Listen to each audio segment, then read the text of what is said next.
സുഭാഷിതം.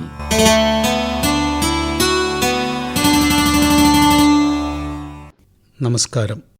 Chinese ദാർശനികനായ ലാവോത്സുവിൻ്റെ മഹത്തായ കൃതിയാണ് Tao തേ ചിങ്. അതിലൊരധ്യായം ഇങ്ങനെയാണ്: മഹത്തായ നന്മ ജലം പോലെയാണ്. അനായാസമായി അത് സർവ്വതിനും ജീവൻ പകരുന്നു. മനുഷ്യൻ ഉപേക്ഷിച്ച ഇടങ്ങളിലും ഒഴുകിയെത്തുന്നു. താവോയെപ്പോലെ ഭവനം വിളനിലത്തിനടുത്തായിരിക്കട്ടെ. ധ്യാനത്തിൽ ഹൃദയത്തിലേക്ക് ആഴ്ന്നു പോകുക. പെരുമാറ്റം മാന്യതയോടെയും കനിവോടെയുമാകട്ടെ. സംസാരം സത്യസന്ധമാവട്ടെ. ഭരണം നീതിപൂർവമാവട്ടെ. ദൈനംദിന ജീവിതത്തിൽ കാര്യക്ഷമതയുള്ളവരാകുക. കർമ്മങ്ങൾ കാലദേശാനുസൃതവും ഋതുഭേദമറിഞ്ഞുമാവട്ടെ. പോരാടേണ്ടതില്ല, കുറ്റപ്പെടുത്തുകയും വേണ്ട. ജലത്തെക്കുറിച്ചാണ് ലാവോത്സു പറയുന്നത്. ജലം, അവൾ ഒഴുകുക മാത്രമേ ചെയ്യുന്നുള്ളൂ. വഴി അവൾക്ക് മുമ്പിൽ താനേ ഉണ്ടായി വരികയാണ്.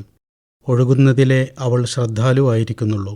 ചുറ്റുപാടുകളെ തുറന്നറിയുകയും അവർക്ക് വേണ്ടത് പകരുകയും ചെയ്യുന്നുണ്ടെങ്കിലും അതിലൊന്നും അവളുടെ ഹൃദയം രമിക്കുന്നില്ല. മനുഷ്യന്റെ ശ്രദ്ധയേൽക്കാത്ത ഇടങ്ങളിൽ പോലും ജീവന്റെ കനിവുമായി അവൾ ഒഴുകിയെത്താറുണ്ട്. വഴിയിൽ നിന്നന്യമായ ലക്ഷ്യമോ ലക്ഷ്യത്തിൽ നിന്നന്യമായ വഴിയോ അവൾക്കില്ല. വഴിയും ലക്ഷ്യവും അവളിൽ അത്രമാത്രം തന്മയീഭവിച്ചു പോയിരിക്കുന്നു. അവളുടെ സ്പർശമുള്ളിടത്ത് ജീവനുണ്ടാകുന്നു, ജീവിതമുണ്ടാകുന്നു. ഹരിതാഭയും വർണ്ണവൈവിധ്യവുമാർന്ന പുഷ്പസമൃദ്ധിയുണ്ടാകുന്നു. ജീവജാലങ്ങളിൽ ചൈതന്യമുണ്ടാകുന്നു. സാമൂഹികതയും സാംസ്കാരികതയുമുണ്ടാകുന്നു. അങ്ങനെയങ്ങനെ ജീവിതത്തിൻ്റെ സമസ്ത മേഖലകളെയും സ്പർശിച്ച് ഒന്നിലും പറ്റില്ലാതെ എല്ലാറ്റിലും വർത്തിച്ച് സുസ്മേരവദനയായി പരിലസിക്കുന്നു. എത്ര വർണ്ണിച്ചാലും തീരാത്തത്ര മഹനീയതകളാണ് ജലത്തിൽ വിലീനമായിരിക്കുന്നത്. വഴിയിലായ ഒരുവന് ആ സാന്നിധ്യം, ആ ഹൃദയ നനവ് എത്രത്തോളമാണ് യാത്രയെ സുഗമമാക്കുന്നതെന്ന് അറിയാൻ കഴിയും. പരസ്പര വിരുദ്ധമെന്ന് തോന്നുന്ന ഏതിനെയും അനായാസമായി ജലം ലയിപ്പിച്ചു കളയും. വൈരുദ്ധ്യങ്ങളിലും വൈവിധ്യങ്ങളിലും ജീവിതം ദർശിക്കാൻ ആ സാന്നിധ്യം നമ്മെ സഹായിക്കും. എല്ലാ വിഭാഗീയതകളെയും അലിയിച്ചു കളയുന്ന അപൂർവതയാണ് ഹൃദയ നനവിൽ നനവാർന്നു വിളങ്ങുന്നത്. അതിനാൽ ഹൃദയമേ, അവളുടെ കനിവിൽ എന്നേക്കുമായി അമർന്നില്ലാതാവും വിധം വിനയാന്വിതമായ നിരഹങ്കാരം എന്നിൽ സംഭവിക്കണേ. ജീവിതത്തിൻ്റെ രഹസ്യങ്ങളെല്ലാം വെളിപ്പെടുന്നത് നനവാർന്ന ഹൃദയത്തിൽ മാത്രമാണെന്നറിഞ്ഞ് മറ്റെല്ലാത്തിൽ നിന്നും നിവർത്തിക്കാനുള്ള വിവേകം എന്നിൽ കനിയണേ. ജലമയമായ ഹൃദയത്തോടെ ഒഴുകിയാൽ മാത്രമേ ജീവിതത്തെ അറിയാനാവൂ. ആ സത്യത്തിൽ നിന്ന് വ്യതിചലിപ്പിക്കുന്ന എല്ലാ ചലനങ്ങളിൽ നിന്നും നിവർത്തിച്ച് ആ നിശ്ചലതയിൽ തുടരാൻ എന്നെന്നും കഴിയണേ.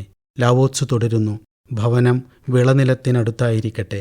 നനവുള്ള മണ്ണിനോട് ചേർന്ന് വസിക്കൽ ജീവിതത്തെ ആർദ്രമാക്കാൻ അത്യാവശ്യമാണ്. വളക്കൂറുള്ള മണ്ണോട് ചേർന്നിരിക്കുന്നവരിൽ വളക്കൂറുള്ള ബോധവുമുണ്ടായിരിക്കും. അവിടെ നന്മയുടെ വിത്തുകൾ അനായാസമായി മുളയ്ക്കും. ചുറ്റും ജീവന്റെ സാന്നിധ്യം നിറഞ്ഞു നിന്നാലേ ജീവിതത്തിൽ സൗമ്യത അനുഭവിക്കാൻ കഴിയൂ. വസിക്കുന്ന ഇടം പ്രകൃതിരമണീയവും ഫലഭൂയിഷ്ടവുമായി മാറുമ്പോൾ അത് ജീവിതത്തെ സ്വാഭാവികമായും ധ്യാനാത്മകതയിലേക്ക് നയിച്ചേക്കും. ശിഥിലമായുണരുന്ന ചിന്തകളെല്ലാം അടങ്ങി ജീവിതത്തെ സഹജനിലയിലേക്ക് നയിക്കാൻ സഹായിക്കുന്ന വിചാരം കൊണ്ട് അന്തരംഗം സുരഭിലമാകും. അതോടെ അവനവനിൽ സന്തോഷിക്കാവുന്ന ഒരിടം നാം കണ്ടെത്തും. ധ്യാനത്തിൻ്റെ ഭൂമികയിലേക്ക് അതോടെ നമ്മുടെ ജീവിതം സ്വാഭാവികമായി പരിണമിക്കും. ആ സൗമ്യാവസ്ഥയിൽ കഴിയുന്നത്ര നിമീലിതമാവുന്നതോടെ ഹൃദയത്തിൻ്റെ ആഴത്തിലേക്ക് നാം ഒഴുകിയിറങ്ങും. കരുണയും സ്നേഹവും കൊണ്ട് നിറഞ്ഞിരിക്കുന്ന ആ ഒഴിവിൽ ജീവിതം പുഷ്പിക്കുക കനിവിൻ്റെയും മാന്യതയുടെയും സുഗന്ധത്തോടെയായിരിക്കും. അവർ ആരുമായും ഇടപെടുമ്പോൾ അവിടെ യോഗാത്മകമായ ഒരു പാരസ്പര്യം സജീവമാകും. മൊഴിയുന്ന വാക്കുകൾ സത്യസന്ധവും കരുണയുടെ നനവുള്ളതുമാകും. സ്വയം വേദനിക്കാത്തതിനാൽ ആരെയും വേദനിപ്പിക്കാൻ അവർക്കാവില്ല. അങ്ങനെയുള്ളവർ ആരെയെങ്കിലും നയിക്കാൻ ഇടവരികയാണെങ്കിൽ അത് നീതിപൂർവമാകുകയേ ഉള്ളൂ. സ്വന്തമായി ഒന്നും ആർജിക്കണമെന്നില്ലാത്തതിനാൽ അറിയാതെ പോലും അവരുടെ കർമ്മം അന്യർക്ക് അഹിതമുണ്ടാക്കുന്ന തരത്തിലാവില്ല. ജലം പോലെ വഴക്കമുള്ളവരാകാനുള്ള വഴിയിലൊഴികെ ഒന്നിലും പിന്നെ നാം തൽപരരാവുകയില്ല.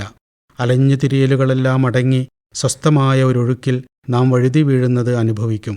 താവോയുടെ വഴി എത്ര അനായാസവും അനുഗ്രഹീതവുമാണെന്ന് അവിടെ നാം അനുഭവിക്കും.